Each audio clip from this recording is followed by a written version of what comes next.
Ele achou que tinha me apanhado, sabe? Tinha aquele sorrisinho satisfeito, quase zombeteiro no rosto. Isso foi quando o senhor Almeida, o gerente do pomposo edifício Torre Diamante na Avenida Faria Lima, aqui em São Paulo, me disse que as regras são regras. Minhas opções, segundo ele, eram pagar uma fortuna ou destruir meu sonho. Mas ele não contava com uma coisa. A sua insistência em seguir o protocolo à risca seria justamente a sua própria derrocada. E também seria a minha mais calculada e completamente legal vingança. Eu tinha investido tudo naquele estúdio. O Som Puro Studios. Eram minhas economias de uma vida inteira. Depositei ali meu coração, minha alma e incontáveis noites em claro. Imagine só, um espaço que antes era só concreto frio e sem vida. Eu o transformei num verdadeiro templo da música. Tinha isolamento acústico perfeito. Os painéis difusores pareciam obras de arte. E a mesa de som de 24 canais? Importei da Alemanha. Era pesada como um pequeno elefante e custou o mesmo que um bom apartamento. O senhor Almeida, da administradora Araújo e Filhos Empreendimentos, no início parecia tão solícito. Ele elogiava cada detalhe. De repente, mudou de tom. Acho que ele percebeu o quanto o lugar tinha se valorizado por minha conta. A ganância deve ter falado mais alto. Ele veio com uma conversa fiada sobre uma taxa de benfeitoria retroativa. Essa taxa nunca tinha sido mencionada antes. Ou era isso, ou eu teria que devolver o imóvel ao estado original. Ele citou uma cláusula obscura do contrato. Ele provavelmente pensou que eu, uma mulher sozinha, fraquejaria. Achou que eu pagaria qualquer coisa ou simplesmente abandonaria meus equipamentos caríssimos. Aquele olhar de superioridade dele me irritava profundamente.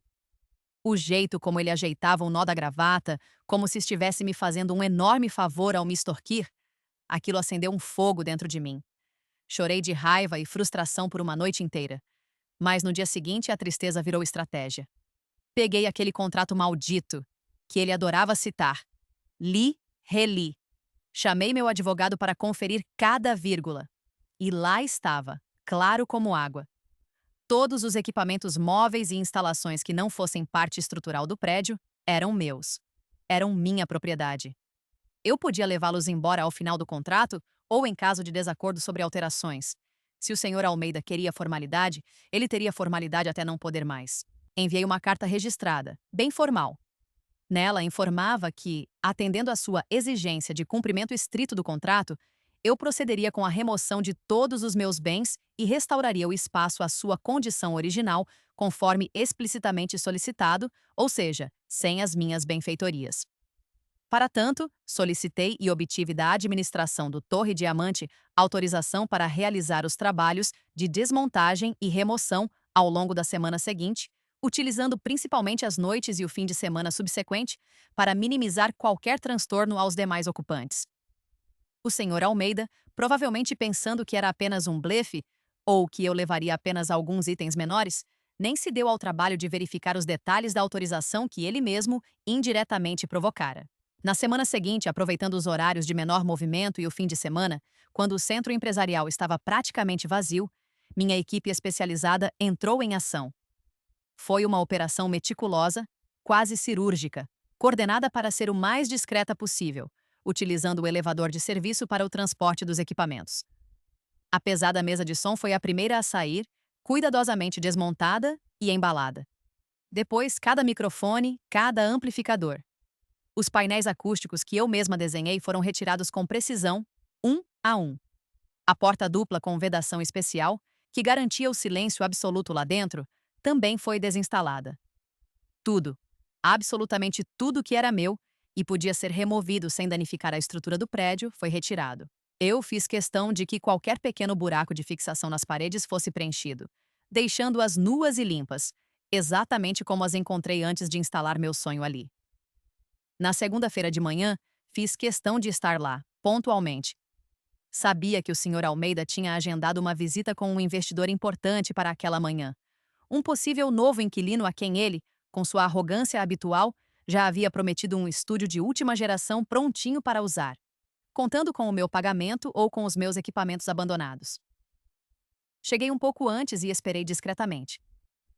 Quando o senhor Almeida chegou, com ar de importância, Acompanhado do tal figurão, ele abriu a porta do que fora o Som Puro Studios com um sorriso triunfante, pronto para exibir sua conquista.